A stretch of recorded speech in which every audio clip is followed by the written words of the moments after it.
Olá, pessoal. Eu sou Bruna Barrote, enfermeira da CCIH do Correia Picanso. Eu sou Rosa, sou enfermeira da qualidade e hoje a gente vai falar um pouquinho sobre prevenção de infecção primária de corrente sanguínea, laboratorialmente confirmada. O objetivo da apresentação da gente é mostrar as melhores práticas para a prevenção de IPCS e apresentar os elementos avaliados no Kamishibai. A gente tem falado muito sobre algumas nomenclaturas que são novas e a gente vai falar para vocês um pouquinho sobre o que é o Kamishibai, como é que vai acontecer esse monitoramento aí no setor. Antes de falar sobre prevenção, a gente não pode deixar de falar quais são as principais fontes de contaminação para o paciente ter uma IPCS. Então, as principais fontes são as mãos dos profissionais de saúde, que a gente sabe que tem a flora que já é moradora, né, residente dessas mãos, e a flora transitória, que é a que a gente vai carreando ao longo do dia quando a gente contamina essas mãos e não higieniza. Outra fonte de colonização é a via proximal. Na verdade, é o conector, né? É onde eu vou conectar a minha seringa, a minha agulha para fazer a medicação. E como aquele conector está em contato com a pele e a pele é colonizada por bactérias, ele acaba tendo também a colonização da pele. Outra fonte é o fluido contaminado. Vamos dizer que eu fui fazer minha medicação, não higienizei as mãos e, nesse meio tempo, contaminei o fluido que eu vou infundir no paciente, com essa flora que mora na minha mão ou qualquer outro tipo de contaminação. Outra é a flora do paciente. A flora, como eu falei, ela é colonizada, então a própria flora ela pode contaminar a inserção do catéter. Hoje a gente tem vários artifícios, inclusive aquele THDerm CHG, que tem outros nomes também, né? Eu estou falando de marca, mas não por nada, porque é o mais conhecido. Mas aquela placa de clorexidina, ela impede o crescimento microbiano. A clorexidina é um antisséptico, né? Que tem efeito residual. Então, aquela placa ela vai impedir que na inserção do catéter, aquela colonização da pele do paciente se prolifere e acabe contaminando a inserção. Outra via de contaminação é hematogênica. Vamos dizer que o paciente está com a infecção urinária e, por causa dessa infecção urinária, esse crescimento bacteriano foi tão grande que as bactérias elas conseguiram alcançar a corrente sanguínea. Então, ele veio de outro foco e acabou contaminando a corrente sanguínea do paciente. E esse não é o foco da gente. A gente está falando de infecção primária de corrente sanguínea e o que é que a gente pode fazer para tentar preveni-la, tá? Então, não dava para não falar das fontes, porque a gente vai fazer um link agora com todas as medidas de prevenção que a gente tem, baseado nessas fontes, tá? Exatamente. Falando um pouquinho do Kamishibai, como a Rosa comentou, que é uma ferramenta visual. Na verdade, a gente tem uma foto aqui do nosso, a gente construiu, que vai ser exposto, vai ser colocado lá na UTI. E para vocês entenderem, ele tem 3 subdivisões. A primeira é PAV, esse primeiro quadrante. O segundo, que é o IPCS. E o terceiro é ITU. A gente vai falar um pouquinho do IPCS, certo? Ele está dividido em 4 tópicos e cada dia da semana, os 7 dias da semana. Porque ele deve ser coletado de domingo a domingo, de segunda até domingo, certo? Esses espaços são para colocar cartões. A gente vai mostrar, esse aqui é um modelinho, e a coleta diária vai apontar se a gente está conforme, uma cozinha verde, ou se não conforme, a gente vai virar o lado para o vermelho, certo? São pontos importantes para a prevenção das IRAs. Aí, como prevenir? Vamos falar um pouquinho de cada um. O primeiro tópico do IPCS, ele diz respeito à necessidade da manutenção do catéter. Então, tem assim, esse quadrinho verde. Avaliar diariamente a indicação da permanência do catéter central. Ponto 1. Está descrito alguma justificativa sobre a permanência do catéter e é discutido em visita multa, em huddle, checklist? Se sim, minha cozinha vai ficar verde e eu vou colocar lá no quadro verde. Caso não, eu checo lá no lado vermelho e esse cartão ele vai para o lado vermelho no meu Kamishibai, certo? E o segundo ponto, aderir técnica asséptica do manuseio do catéter. Item 1. Utilizou técnica asséptica para abrir os materiais? Se sim, ele segue verde. Segundo, Higienizou as mãos imediatamente antes de trocar o catéter. Opa, tive uma falha, não foi higienizada as mãos. A partir de agora, independente do resultado dos outros itens, ele vai ficar vermelho. Ele segue vermelho. Eu viro o meu cartão, checo lá vermelho e continuo o monitoramento desse lado vermelho. O terceiro a gente tem, realizou a desinfecção em movimentos circulares, envolvendo a ponta e a lateral dos conectores por 10 segundos. Opa, sim, isso foi feito. Ele segue no vermelho, tá? 4. Realizou a desinfecção em movimentos circulares. Opa, desculpa. É isso mesmo, só que aí no depois, né? Depois de infundir Exatamente. a medicação. Exatamente, achei que estava lendo repetido, mas é isso mesmo. 10 segundos, imediatamente após utilizá-lo, sim, foi feito. Eu sigo checando que foi feito, porém, o lado vermelho. E o quinto, colocou nova tampa oclusor estéreo. No caso, se a gente usar aquele dispositivo valvulado, que é mais conhecido como KeySight, na verdade KeySight é marca, mas se a gente usar o dispositivo valvulado, essa pergunta aqui não se aplica. Não se aplica. Mas se eu usar aquelas tampinhas, então eu tenho que responder essa pergunta. Dizer se essa tampa foi trocada por um estéreo ao término do meu procedimento. Isso, mas só chamar a atenção, tem aí o não aplicável, certo? O não aplicado. Isso. E ele permanece vermelho por conta daquele meu item. Caso não, se ele tivesse todo verde e fosse não aplicado, manteria a cor. O Kamishibai, ele funciona como bundle. O bundle é um pacote de medidas para a gente evitar a infecção. E ele é tudo ou nada. Se todos os meus itens estão corretos, é verde. Eu tenho um bundle conforme, ou um Kamishibai conforme. Se um item apenas é não conforme, o Kamishibai ele já vira para o cartão vermelho e o bundle também. É tudo ou nada. Então, um ponto vermelho já faz com que a gente vire esse cartão vermelho. E uma coisa interessante do Kamishibai é que ele vai ficar lá exposto na parede, é como se fosse um retrato do setor. Você vai ver, no final da semana, o que é que está negativo e o que é que eu posso melhorar.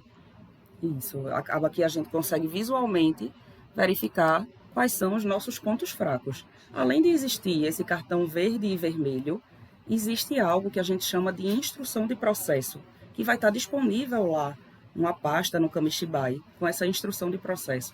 Porque a gente entende que não é só sim ou não. Eu preciso entender o meu processo de uma maneira global para ver se eu estou fazendo tudo da maneira como deve ser feito e conseguir enxergar os meus pontos de melhoria. Então, só para vocês terem uma ideia, lá pergunta se eu higienizei as mãos antes, mas aqui, na instrução de processo, ele me pergunta como. Se essa higienização das mãos com álcool, ela durou 20 a 30 segundos, se foi na técnica. Por exemplo, pergunta se eu higienizei as bancadas. Ela dá o passo a passo mastigado de tudo que eu tenho que fazer para conseguir aquele cartão verde. E uma coisa bem importante, assim, é multiprofissional essa avaliação. Quanto mais profissionais envolvidos, melhor o nosso retrato. Mais fidedigno será nosso retrato. Então, tem técnica, por exemplo, que a enfermagem faz e que a físio não. Mas a instrução de processo, ela diz exatamente o que tem que ser feito. Então, é fácil para o outro profissional, acompanhando a instrução de processo, avaliar esse colega de trabalho. Perfeito. É como se eu tivesse aí algo descrito para não ter viés, assim, uma pessoa fazer de um jeito, outra pessoa fazer de outro. Então, como eu sigo esse modelo, eu entendo que todos os profissionais, mesmo não sendo da área, eles vão entender o processo e conseguir avaliar o processo. Que essa avaliação é feita pelos próprios profissionais. Perfeito. Um outro passo é realizar a manutenção do sistema de infusão.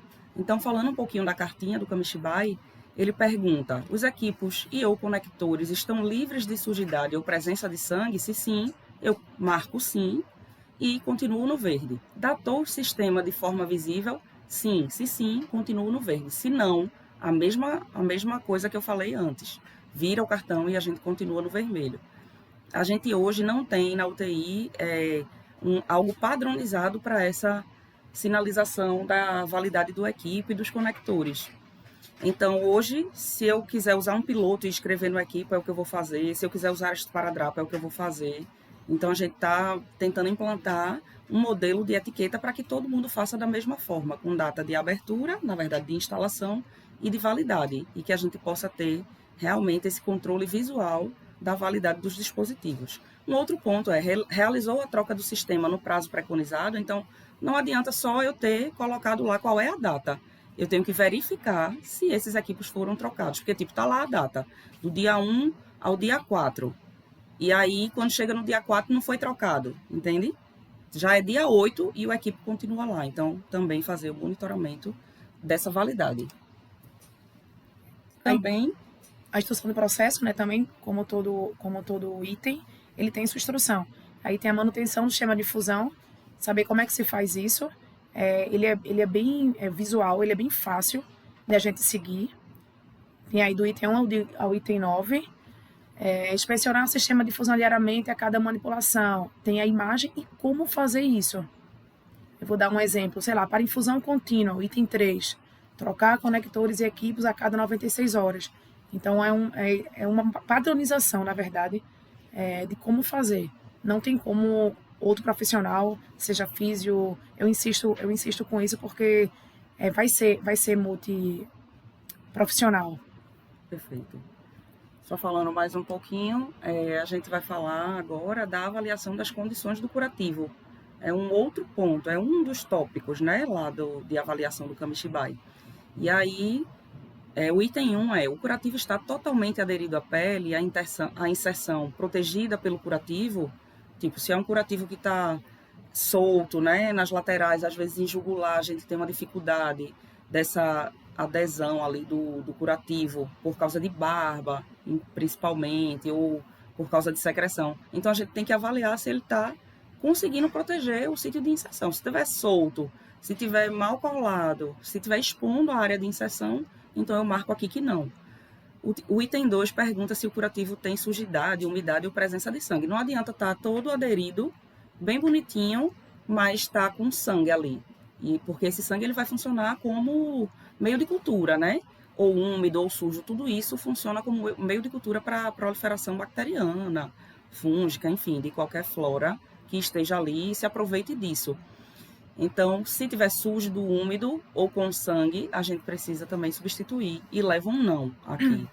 O curativo tem a data de troca de validade, é importante sempre colocar quando foi instalado, né, aquele curativo e quando vai ser trocado, porque a gente fica com um controle visual dessa manutenção do curativo. E outra coisa, a inserção do catéter sem presença de sinais flogísticos, se eu estou com um Tegaderm CHG ou com aquele filme transparente, eu consigo ver o sítio de inserção. Então, eu verifico se ele está com sinais flogísticos ou não. Se eu tiver com um curativo convencional, oclusivo, eu não consigo visualizar. Então, eu marco como não avaliado, tá bom? E, como a gente falou nos outros itens, também tem instrução de processo. E, como a Bruna disse, é muito, muito visual. Então, até dizer como a gente pode visualizar de não conformidade de curativo, tem aqui, ó. O que é sinal flogístico, ele mostra ali, relata com imagem, mostra o que é sinal de exteriorização, mostra o sinal de sangramento, mostra o sinal de umidade, de deslocamento, de sujidade, a ausência da data e sem a cobertura estéreo. Então, tudo isso é como se essa instrução de processo ela pegasse na mão e direcionasse tudo o que a gente precisa ver. Então, assim, a gente queria que vocês tivessem uma ideia, né, do que é o Kamishibai, de quais são os itens que a gente vai avaliar. Não é nada diferente, nada que a gente não conheça, né, Bruna? Isso, perfeito. E assim, aparentemente você vai olhar o quadro e vai dizer, caramba, quantos itens a ser avaliado? Muita coisa, não vou dar conta, é trabalhoso. Mas assim, só para deixar vocês tranquilos, cada profissional só avalia um item por dia. Então assim, vai ser a equipe junta, vai se tornar fácil. É simples de ser feito. E os resultados são comprovadamente benéficos. Exato. Então, era isso que a gente tinha para falar com vocês. Aqui só algumas fotos da equipe nuclear, que é uma equipe que foi formada para tentar dar celeridade ao processo, para a gente tentar fazer as coisas acontecerem. Então, são alguns exemplos aí de nossas reuniões, da montagem do quadro.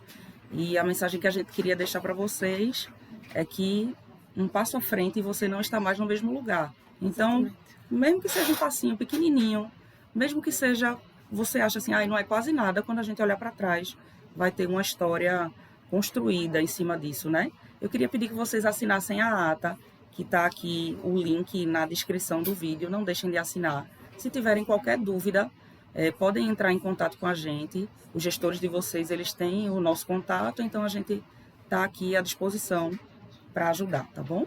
Isso aí. Obrigada, pessoal. Até a próxima aula.